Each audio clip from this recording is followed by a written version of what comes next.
Hey y'all, thank you so much for tuning into this recap of High Potential Season 2, Episode 2.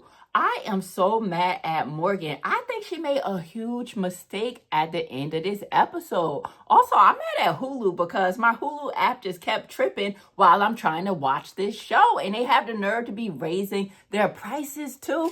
Oh my God. But guys, before I get started, let me introduce myself. My name is Brandi, and I realize that you could be on any channel in the world, but you're right here with me, and I really do appreciate that. So please go ahead and like this video. It really does help the channel out, and again, I deeply appreciate it. And also subscribe to the channel if you do enjoy watching TV show reviews and also movie reviews. Episode 2 kicks off with Karadak in a high-speed car chase with Derek. Derek is the ex-husband of the missing girl, Maya. And Derek is on his way. He's looking for Jason. He wants to kill Jason because he believes that Jason harmed Maya. Unfortunately, Karadak loses track of Derek, and then Derek abandons the car. And you can tell that Karadak is a bit frazzled, and then he gets a call from Morgan and Selena that the game maker just walked into the police precinct and he's ready to talk. He wants to know why is his face all over the news. So Karadak races back to the station so he could interview the game maker.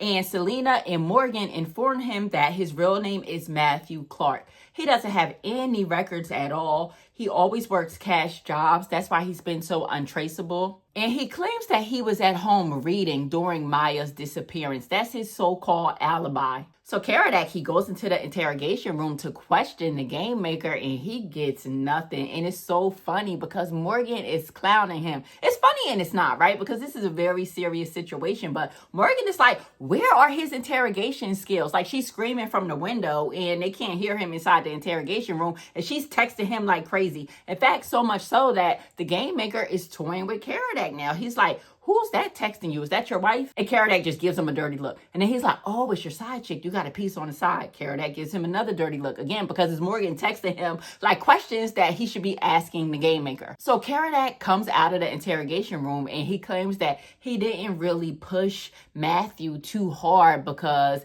he came in there on his own free will. He didn't get arrested. He came in there, so why would he be pushing him so hard? And Morgan is just not satisfied with that information. And that's why Morgan is my girl, because she does not let up. I mean, she be on Karadak's head sometimes, and I love that. But at the end of Karadak's interrogation with Matthew, he asked for a Pillsbury cookie specifically. And Morgan sees that as a clue. She's like, hey, you didn't peep that? Like, Pillsbury is a variation in chess where you have to surrender or sacrifice something in order to move ahead in the game. So Morgan sees it as they need to release Jason in order for them to move ahead and figure out where Maya really is. So they have to release Jason from prison. Jason is the sacrifice in this variation of chess called Pillsbury, apparently. And they offer Jason police protection, but he declines. He says he could hire his own private security. He's rich. He's not too worried about Derek coming after him to kill him. Karadak leaves the game maker in his interrogation room. He can't see or hear anything outside of that room. But Morgan is on the other side of the wall and she hears everything he's saying. And he's saying like, oh, I used to play chicken as a kid.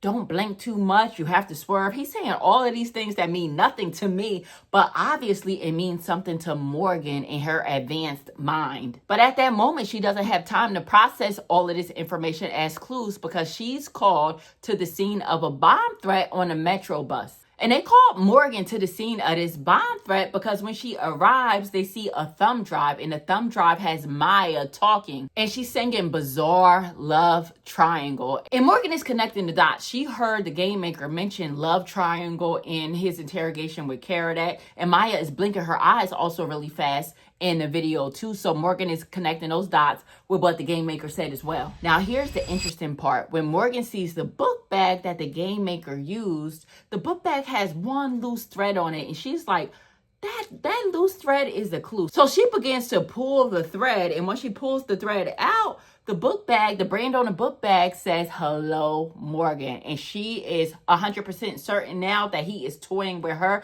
And Karadak is right by Morgan's side. And now he's on board too. Like, oh my God, the game maker is really after Morgan. At this point, Matthew Clark, aka the game maker, is really effing with them. He consents to have his apartment searched. And Morgan deduces that it's because he wants them to find something specific, and they certainly did. When they search his home, they find like one book that's faced in a wrong direction. And the book is about a guy who stopped a nuclear war. And somehow Morgan pieced that together with Maya's video. The way Maya was blinking really fast in the video, and she came to the realization that Maya was using Morse code with a message 2492, and that's Jason's address. So they rush over to Jason's address, and there's like under a minute left on the timer, and the police car blows up. Sometimes you really just have to suspend belief to believe these TV shows, because to me that was just so unrealistic. Like, how about if Morgan didn't figure it out in that time frame? Would it still have been just 1 minute before the police car exploded? Now we see Morgan having a telephone conversation with her son Elliot, whom is just like her. He's just like her because he has an extremely high IQ as well, and he gets bullied by his peers. However, Elliot has decided that he wants to do a talent show at school, and Morgan, being a protective mother that she is, she's like, she doesn't say it to Elliot, but she's like, I don't want him to get bullied any further than he already does. Like, what is he doing in this talent show? Is he going to go up there and give the bullies more reason to tease him? But her son Elliot says something to her to the effect of, you have to lose the battle to win the war. And that really struck a chord with Morgan. Somehow Morgan took that message from her son as a reason that she needs to surrender to Matthew, the game maker. But my question is, how did the game maker know to toy with Morgan specifically? How did he even know that she worked for the LAPD? I mean, she's only a consultant. She's not even a real police officer or detective. Why did he pick her specifically? How did he know about her brain and that she would be like a great adversary for him to have? So now we see Morgan visit Matthew's apartment. I don't know what makes this woman do the things she does. Why would you go to a serial kidnapper on the verge of being a serial killer's apartment alone at that? But she goes to Matthew's house, aka the game maker, and she surrenders. She says, hey, you won. I don't want to be the mom that leaves my kids here on earth alone. I quit, you win. He doesn't say too much at that point, but he tells her when she leaves that she should take the stairs and not the elevator. And when she reaches a certain floor, she hears a song blaring, just like she did in episode 1, where she heard the Lion King song. Now she hears Bizarre Love Triangle. And she knows that's a clue from the game maker's interrogation with Karadak, because he mentioned that Karadak was in a love triangle when his phone kept going off. So Morgan, with her small self, she's trying to slam herself against the door, and she's trying to open it because she believes that the missing young lady Maya is behind the door, that she is being kept in that apartment. So the neighbors and everybody is looking at her like she's crazy. Meanwhile, she's on the phone with Karadak.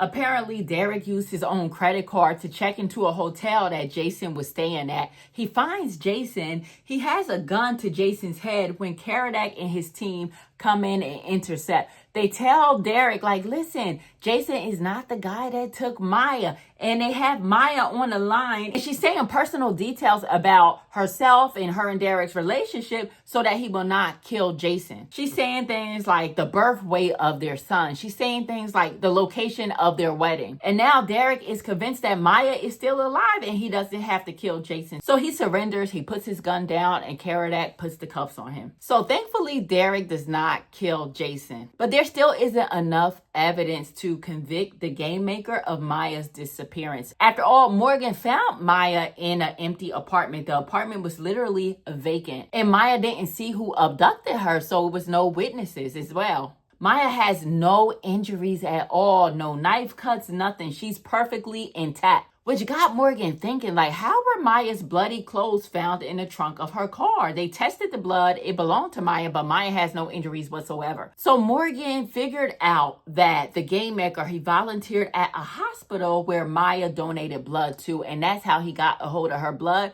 to pour all over her clothes. But he never harmed Maya himself. He only kidnapped her, but that's still pretty bad, but at least he didn't injure the poor girl. But fortunately, Morgan was able to find evidence, security footage that is, of the game maker in the hospital stealing Maya's blood. Oddly enough, Morgan goes back to the game maker's apartment, although she called the police and they're on their way. But she says that she wanted to see the game maker's reaction with her own eyes. And she's explaining to the game maker, like, listen, I know that your mom, she died in prison. Your mom was locked up for theft. She worked at a really fancy hotel and originally accused her of stealing. And that's why your mom went to prison. She was innocent, though. And I know that's why, he has a beef with rich people, which I didn't like. Like, I hated that storyline. So this is the whole reason the game maker was after Jason. The game maker is not a killer, but he wanted Jason killed because he symbolized the rich. So the game maker made Derek being Maya's ex-husband, believe that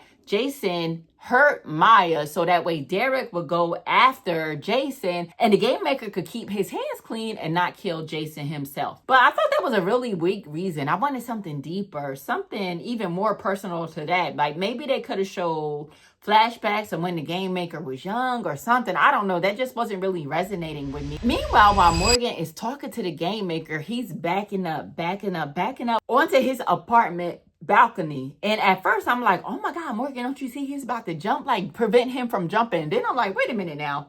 I'm a mom too. Like Morgan, let him jump. And the grave mistake that Morgan made, I believe it's not really explicit in this episode that Morgan tipped off Karadak and the team that the game maker might jump to take his own life instead of going into police custody. So the police set up a huge inflatable right outside of his balcony. So when the game maker did jump off of his balcony backwards, he fell onto the huge inflatable. And I'm like, wait. That doesn't make no sense. Morgan, if you're a mom and you're in fear for your life and your children's life, why did you just protect the game maker in that way? You know this guy is not going to go down without a fight. Guys, comment down below. Do you think it's over for the game maker? I do not think so at all. It's going to be like that movie. I can't remember what that movie's called, but where Gerald Butler and Jamie Foxx, help me remember that movie where Gerald Butler was sitting in jail plotting his revenge. And he was very smart and strategic, and he was making moves behind the prison cell. But anyway, as a mom, I really think that Morgan should have allowed the game maker to unalive himself. I know that sounds really harsh, but listen, she was in danger along with her children, so bye-bye, game maker. I would have let him fall. Now, over to the storyline with Morgan's ex-husband that has been missing for 15 years. So Daphne and Oz, they go to the motel room that was listed in Roman's name. They knock, no answer at the door. So now they're staking outside of the motel. A little while later, they see a head poke out, like looking to see if anyone is there, and he emerges from the room. However, they find out that that is not Roman. Mekhi Phifer refuses to talk to them at that point, and he says he has somewhere to be. He doesn't know who Roman is. Daphne and Oz, they take a picture of Mekhi Phifer and they send it over to Morgan, and Morgan says, that's not Roman at all. I'm not sure who that guy is. Later on, this mystery man shows up at Elliot's talent show. The talent show was so cool, by the way. I was so proud of Elliot. Good job, Elliot. But the man that they thought to be Roman, he reveals himself to Morgan as Arthur. He says that Roman sent him to check on Morgan and her daughter Ava, just to lay eyes on them and make sure that they're okay. And Morgan is pressing him for information. She saw him with a backpack and she's like, what's in the backpack? Can you tell me what's in the backpack? But he doesn't answer the question right away. And then her family emerges from the talent show and Arthur just quickly gives Morgan his card. Apparently he's a landscaper. Although we probably all know he's not a damn landscaper. But nonetheless, he gives her his card and he says bye, good luck with everything, and he walks away. But I'm still really curious to know, who is this guy? Who is Mekhi Phifer? But nonetheless, guys, episode 2 was really good. I do not think the game maker is done. He's going to make some moves from prison, or somehow he's going to get released on bail. And also, I think it's a lot more to the story with Roman. But comment down below and let me know your thoughts as well. And I will see you on the next High Potential Recap. Peace.